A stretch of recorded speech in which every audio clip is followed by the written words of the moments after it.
ગાડી લઈને ફાસ્ટ ચલાવતો મેં એને એમ કીધું કે ભાઈ સોસાયટીમાં ગાડી ધીમી ચલાવો, તો ડાયરેક્ટ ગાળો બોલવા પડ્યો. મેં ઉતરીને સીધી મારામારી કરી, મને 4-5 લાકડીઓ પાછળ મારી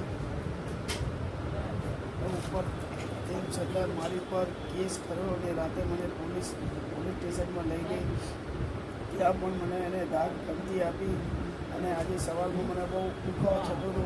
હું દવાખાને આવ્યો અને ડૉક્ટરને બતાવ્યું તો ડૉક્ટરે કીધું કે તમને બહુ વાગેલું છે. અને પછી મને જાણવા મળ્યું કે એ ભાઈનું નામ ઋતિક ચૌહાણ છે. હું તો એ ભાઈને ઓળખતો નથી. હું છેલ્લા 6 વર્ષથી તો મારી કોઈ સોસાયટીમાં કોઈ મદદ મારી નથી. મારે તે માર મારતા મને સોસાયટીના લોકો જોઈ ગયા એટલે એ લોકો તરત ત્યાંથી ગાડી લઈને ફરાર થઈ અને ઉપરથી મારા ઉપર કેસ કર્યો. અને રાતે પોલીસને મારી છોકરીને મારા બહેરાને લઈ મારા પોલીસ સ્ટેશન લઈ ગયા. બીજે ક્યાં વાગેલું છે કંઈ?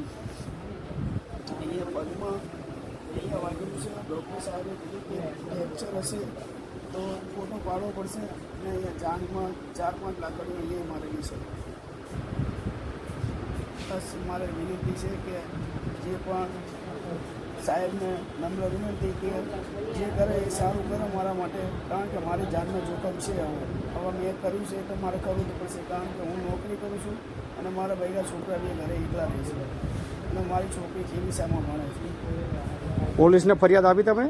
પોલીસને ફરિયાદ આપવા રાતે ગયા હતા તો એ લોકો ધાક ધમકી આપી સમાધાનનું પેપર બનાવીને એના ઉપર મારી જોડે સાઇન કરાવી દીધી કે જો તું ફરિયાદ કરીશ તો તને વધારે ગામમાં રહેવા નહીં દેવું.